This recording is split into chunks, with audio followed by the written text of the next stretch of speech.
Orko es negó a mentir bajo juramento. Su honestidad liberó a un humano inocente y cambió la ley. Necesito que nadie lo sepa. Estoy aquí. Las palabras surgieron de la oscuridad bajo el viejo molino de grano, donde una mujer orca se apretaba contra los cimientos de piedra.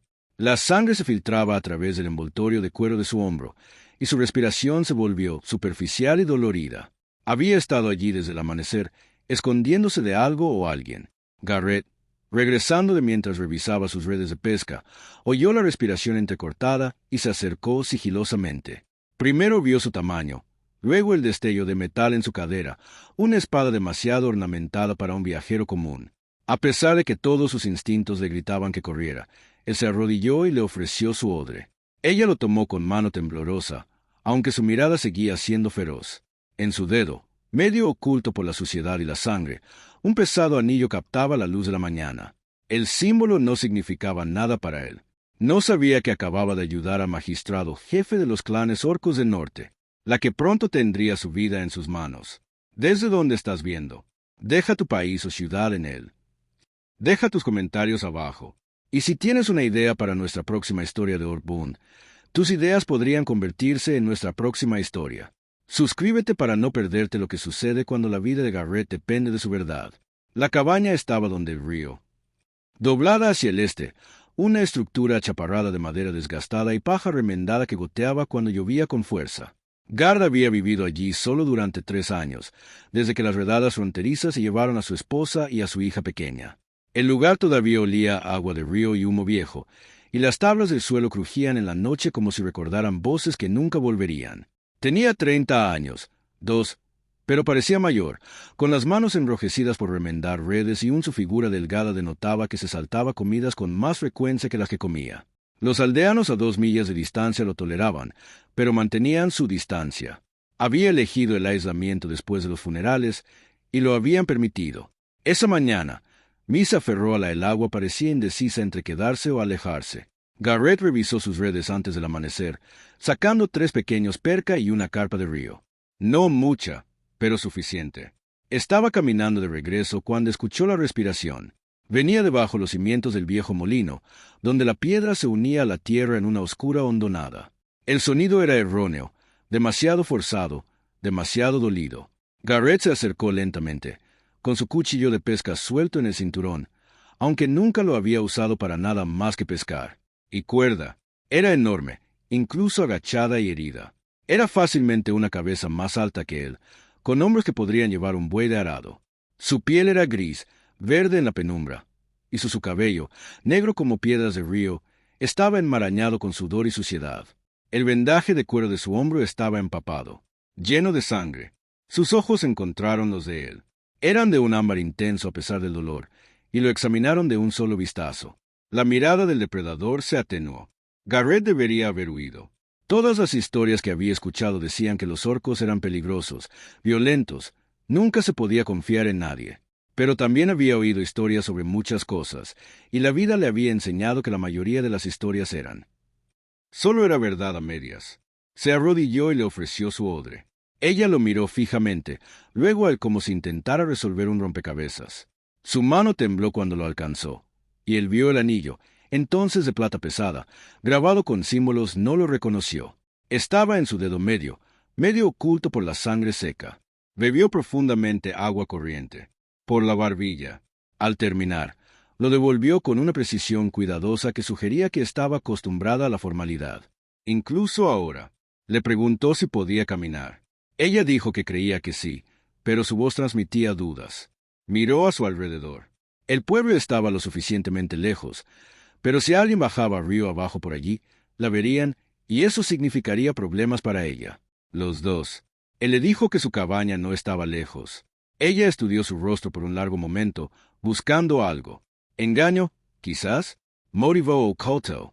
Al no encontrarlo, asintió una vez. Ella tardó 20 minutos en llegar. Eso pareció una hora. Ella se apoyó en él más de lo que su orgullo probablemente quería. Y él sintió el calor de la fiebre que irradiaba de su piel. Para cuando llegaron a su puerta, ella apenas estaba consciente. Él consiguió la metió dentro y la colocó sobre su cama, la única cama, y comenzó a trabajar. La herida era profunda, una estocada que había fallado. Algo vital, pero había sangrado demasiado durante demasiado tiempo. Lo limpió con agua hervida y lo último de su miel. Luego lo envolvió con tiras arrancadas de su camisa de repuesto. Se despertó una vez mientras él trabajaba, sus manos aferrándose a su muñeca, con una fuerza impactante. Sus ojos estaban desenfocados pero feroces, y dijo algo en un idioma que él no entendía. Entendí. Él le dijo con dulzura que la estaba ayudando, que estaba a salvo. Ella volvió a examinar su rostro y luego lo soltó. Él se sumergió de nuevo. Cuando terminó, Garrett se sentó en el suelo con la espalda contra la pared y observó su sueño. No se parecía a nadie que hubiera visto jamás. Poderosa incluso en la debilidad, elegante incluso en el dolor.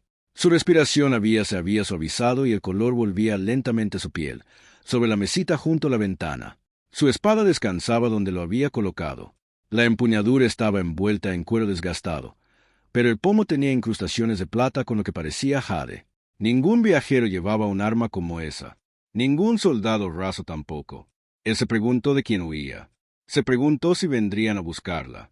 Afuera, el río seguía fluyendo, indiferente a lo imposible que sucedía en la cabaña de al lado. Garrett no siempre había estado solo. Una vez había tenido una esposa llamada Ara, que reía como la música, y una hija llamada Meera, que acababa de aprender a caminar. Habían vivido en el pueblo propiamente dicho, luego en una pequeña casa cerca de la plaza de mercado. Había trabajado como asistente del alcalde, magistrado, llevando registros y atestiguando contratos. Era un trabajo humilde, pero honesto. Luego llegaron las redadas. La frontera siempre había sido tensa. Todos los clanes de un lado, los asentamientos humanos del otro, y demasiada historia entre ellos. Cuando estalló la pelea, fue rápida y brutal. Garrett estaba en los campos cuando sucedió. Cuando regresó, su casa estaba en llamas y su familia había desaparecido. El magistrado le dijo que los orcos lo habían hecho. Los supervivientes le dijeron que los orcos lo habían hecho. Los soldados que llegaron demasiado tarde dijeron que los orcos lo habían hecho. Y Garrett, ahogado en el dolor, les había creído. Pero entonces encontró las armas abandonadas. Armas humanas, huellas humanas, en la ceniza. Y cuando intentó llevar esto ante el magistrado, le dijeron que lo dejara pasar, que algunas verdades eran peligrosas, que la pieza era lo suficientemente frágil sin acusaciones. Así que Garrett se fue. Se llevó su dolor y su ira y su terrible sospecha de que su familia había muerto no en una redada, sino en algo mucho peor, una operación de bandera falsa. Tal vez, o simple bandidaje atribuido a enemigos convenientes. Había construido su cabaña junto al río y había aprendido a vivir sin saber. Pero también había aprendido algo más, que la amabilidad importaba más que la certeza, y que dejar morir a alguien por lo que era no era mejor que asesinarlo. Por eso había ayudado a la orca. No porque fuera valiente, sino porque no podría vivir consigo mismo si no lo fuera. El nombre de la mujer orca era Tessara, aunque Garrett aún no lo sabía. Tenía 32 años y había servido como magistrada principal de los clanes orcos del norte durante 7 años. Su madre había ocupado el cargo antes que ella, y su abuela antes de eso. El cargo no fue heredado, pero obtuvo 3 años de estudio en Derecho de Clanes, 5 años de aprendizaje bajo magistrado en funciones y luego un juicio, ante el Alto Consejo, donde los candidatos debían demostrar no solo conocimiento, sino sabiduría.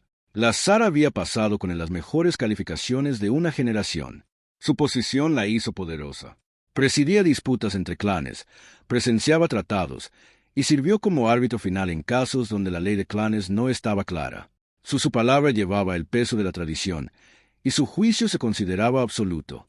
También hacía peligrosa para aquellos que querían burlar la ley. Había estado investigando rumores de corrupción, ancianos del clan que aceptaban sobornos para pasar por alto disputas por la tierra, guerreros que falsifican el honor, desafíos para apoderarse de propiedades, comerciantes que trafican con bienes robados a humanos, asentamientos para provocar represalias. La red era más profunda de lo que esperaba, y cuando estuvo demasiado cerca de nombrar nombres, alguien había decidido que debía desaparecer. La emboscada había ocurrido hacía 3 días.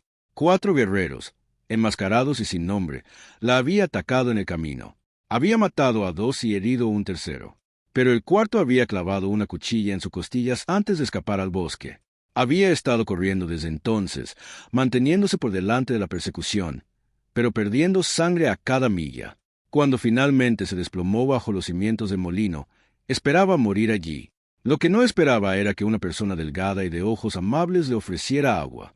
En todos sus años estudiando derecho, presidiendo a lo largo de los juicios, a presenciar juramentos, había aprendido que la verdad de una persona se mostraba en las crisis. Las mentiras eran fáciles cuando la vida era cómoda, pero cuando la muerte se acercaba, la gente se rebelaba. El humano podría haberse marchado. Podría haber. La mató mientras estaba débil. Podría haberla entregado a su gente por cualquier recompensa o seguridad que pudiera traer.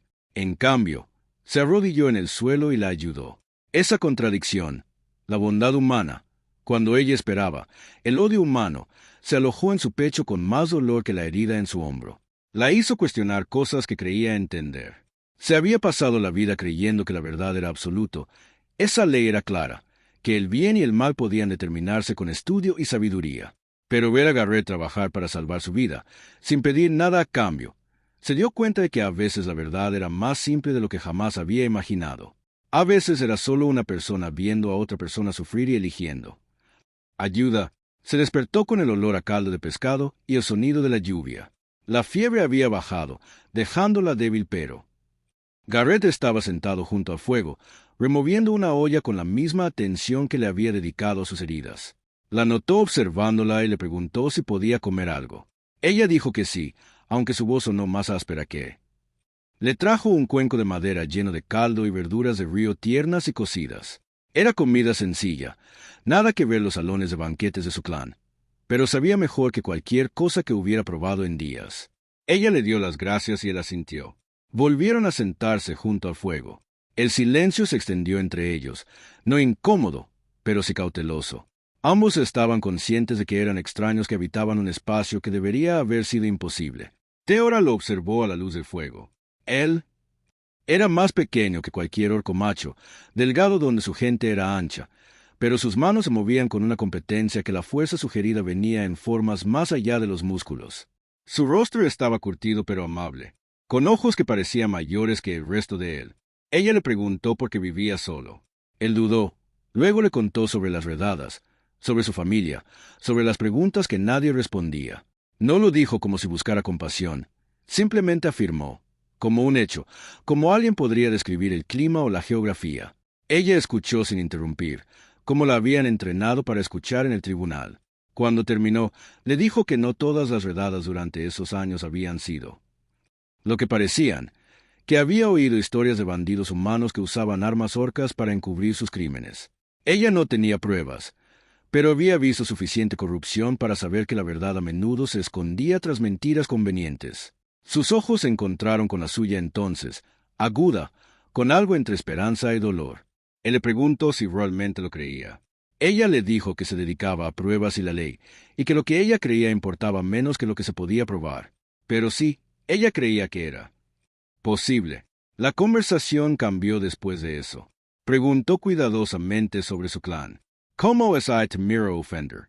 Ella le dijo cosas superficiales, que su gente valoraba la fuerza y el honor, que vivían según códigos más antiguos que los reinos humanos. Esa familia lo era todo. Ella no le dijo que era la jefa, Magistrato, en parte porque todavía la perseguían. Todavía corría peligro, pero en parte porque quería que la viera como solo Sara, no como título o posición. Hacía tanto tiempo que nadie la miraba sin cálculo o miedo. Los días se pusieron en ritmo. Revisaba sus redes cada mañana y traía lo que el río. Ella ayudó en lo que pudo, remendando sus redes rotas con fuerza, puntadas cuidadosas que lo maravillaban con su precisión. Él cocinaba, ella limpiaba. Él contaba historias sobre el río. Ella contaba historias sobre las montañas. Ninguno mencionaba el futuro. Una tarde, él le estaba enseñando a un ser humano. Juego con guijarros y líneas rayadas en la tierra. Siguió perdiendo, cada vez más frustrada en cada ronda, hasta que finalmente barrió las piedras con un gruñido que lo hizo reír. El sonido lo sobresaltó a ambos. Había pasado mucho tiempo desde que habían oído risas genuinas. Ella lo miró, a este delgado humano que le había salvado la vida, y no le había preguntado nada en regreso y sintió un movimiento en el pecho. No atracción todavía, sino reconocimiento. Aquí había alguien que entendía la soledad. Aquí estaba alguien que había perdido lo que importaba y seguía adelante de todos modos. La sorprendió mirándolo y le preguntó, si estaba bien. Ella dijo que sí, pero su voz tenía peso. Él asintió como él entendió cosas que ella no había dicho. Esa noche tuvo pesadillas, viejas, sobre la emboscada, sobre fallarle a su gente, sobre morir sola. Se despertó jadeando y encontró a Garrett sentado cerca. Habiendo renunciado al sueño para mantenerse, le dijo en voz baja que ella había gritado, que quería asegurarse de que estuviera a salvo. Ella lo miró fijamente. Oscuridad. En su mundo, la debilidad era la Magistrata Principle. Toda su vida se basó en la ley, en la verdad, en la creencia de que la justicia importaba más que la conveniencia. Ella le dijo que no podía esconderse mientras un hombre inocente fue castigado por mostrarle bondad. Ella no podía permitir que su misericordia fuera recompensada con la ejecución. No podía quedarse callada mientras hacía algo malo, sin importar el costo personal. Dijo que en su cultura hay un concepto de traición. Significaba una deuda que trascendía la ley, un vínculo creado cuando una persona salvó la vida de otra. Solo podía ser recompensada con la misma moneda, con protección, con verdad y, si era necesario, con sacrificio. Dijo que le debía a través del mar, y su honor exigía que se lo pagara. Garrett se quedó allí mirando esta situación imposible. Mujer sintió que algo se rompía en su pecho. Le dijo que había pagado cualquier deuda 1000 veces. Le dijo ella era libre de irse a casa, que él estaría bien. Le preguntó si eso era lo que él quería, que se fuera. Su voz se mantuvo firme, pero algo brilló en sus ojos. Quería decir que sí. Quería ponérselo fácil a ambos. Pero había pasado 3 años viviendo con mentiras y silencio, y ya estaba harto de eso. Le dijo que no. No quería que ella irse, pero no veía cómo podrían lograr que esto funcionara. Ella como magistrada principal, él como nadie. Sus mundos eran demasiado diferentes. La brecha es demasiado amplia. Dijo que las brechas podrían superarse si ambas partes, dispuesta a construir. Ella le dijo que después de haber testificado, después de haber obligado a Aldrich a ver la injusticia para castigarla con clemencia, otros funcionarios se habían acercado a ella. Le habían dicho que se hablaba en serio sobre el cruce fronterizo cooperación, sobre hacer tratados más que papel. Necesitaba a alguien que comprendiera tanto a los humanos como a los orcos. Perspectivas. Alguien que había demostrado que valoraba la justicia por encima del tribalismo. Dijo que se habían ofrecido a crear un nuevo puesto, un mentiroso entre los sistemas legales humanos y orcos. Alguien que ayude a interpretar la ley a través de las fronteras culturales para garantizar que la justicia fuera justa para ambas partes. Dijo que había recomendado a Garrett para la posición. La miró fijamente. Le preguntó si hablaba en serio. Ella dijo que nunca había hablado más en serio en su vida. El papel significaría viajar entre territorios, trabajar entre ambos sistemas legales, enfrentar el escepticismo de ambos pueblos. Sería difícil, incluso peligroso, pero también significaría hacer algo que importase, marcar una diferencia. Diferencia, construir algo nuevo, y eso significaría trabajar con ella. Preguntó qué pasaba si decía que sí, si aceptaba esta oferta imposible y entró en su mundo. Se acercó y por primera vez desde el juicio, dejó que se quebró la compostura formal. Le dijo que pasaría su vida creyendo que la ley era absoluta, que la verdad era simple. Pero le había mostrado que la verdad era complicada, que la justicia a veces significaba elegir la misericordia por encima de la tradición. Ella dijo que nunca había conocido a nadie que la hiciera cuestionar todo lo que creía saber. Nunca había conocido a nadie que la viera como solo Sara, no un título ni un puesto. Le preguntó si quería intentar construir algo imposible juntos, un puente, entre mundos, una alianza que ninguno de sus pueblos comprendería. Ella le dijo que le ofrecía la mano, no como magistrada principal, sino como una mujer que había encontrado algo que no quería perder. Garrett la miró con esta ferocidad, una mujer brillante e imposible que se había enfrentado a la autoridad humana y la había doblegado ante la justicia, que arriesgaría todo para salvar y lo aceptó porque su honor lo exigía. Él dijo que sí. Se quedaron afuera de la guarnición al caer la noche, y Teora explicó lo que realmente significaría decir que sí. Las miradas lascivas y la postura eran reales, creadas por decreto de emergencia de ambos. Autoridades humanas y orcas, cansadas de que los malentendidos derivaran en violencia. Pero era algo nuevo, sin probar, y se enfrentaría a la oposición de la línea dura de ambos lados. Garrett tendría que abandonar su casa, su río, su cuidado a aislamiento construido. Tendría que aprender la ley orca, estudiar los precedentes de los tratados, navegar por la política de clanes. No estaría completamente. No era humano ni aceptado por los orcos, pues vivía en la brecha entre mundos. Además, trabajaría directamente bajo su autoridad. Su relación profesional sería examinada por ambos pueblos. Cualquier indicio de favoritismo o incorrección podría socavar todo lo que intentaban construir. Ella se lo dijo sin suavizarlo. Había pasado demasiados años presenciando juramentos hechos con pasión y rotos por la realidad. Si iba a elegir este camino, necesitaba entender el costo. Garrett lo escuchó todo, luego preguntó qué quería, no lo que su puesto requería, no lo que su deber exigía, lo que ella personalmente deseaba. Lo miró con esos ojos ámbar, y su compostura finalmente se quebró por completo. Ella le dijo que quería que dijera que sí. Lo quería a su lado, trabajando con ella, desafiándola a ser mejor. Quería conversaciones junto al fuego y discusiones sobre precedentes legales, y alguien que la veía simplemente como Sara. Quería esa conexión que habían construido en esa pequeña cabaña, esa conexión imposible y frágil. Algo que no debería existir, pero existía. Pero ella no lo obligaría, no lo manipularía ni lo obligaría. La elección había sido, para ser suyo, hecho libremente con plena comprensión de lo que se avecinaba. Garrett pensó en su cabaña, sus redes, su vida tranquila. Entonces pensó en los últimos 8 días. Los primeros por primera vez en 3 años se había sentido realmente vivo, realmente visto. Pensó en yacer solo por la noche en lugar de yacer junto a alguien que entendía la soledad tan profundamente como él. Pensó en su esposa y su hija, ya fallecidas, pero que le enseñaron que el amor valía cualquier riesgo. Le dijo a Tessara que después de las redadas, se prometió a sí mismo que nunca le importaría nada de nuevo porque perder dolía demasiado. Había construido su aislamiento como arma, manteniendo a todos a distancia. Pero Arma también era una prisión, y estaba cansado de estar atrapado. Dijo que sí, que aceptaría el puesto. Sí, que aprendería la ley orca, y navegar por la política del clan, y enfrentar cualquier oposición que surgiera. Sí, él entraría en su mundo e intentaría construir esto. Puente imposible. Y sí, aunque la aterrorizaba, quería ver a dónde conducía esta conexión entre ellos. Todo el rostro se transformó. El magistrado formal se disolvió, dejando solo a una mujer que había estado sola demasiado tiempo y finalmente había encontrado a alguien que valía la pena el riesgo. Le contó que en la cultura orca, las alianzas se sellaban con juramentos, formales declaraciones presenciadas por ambas partes, clanes, pero también fueron selladas con gestos.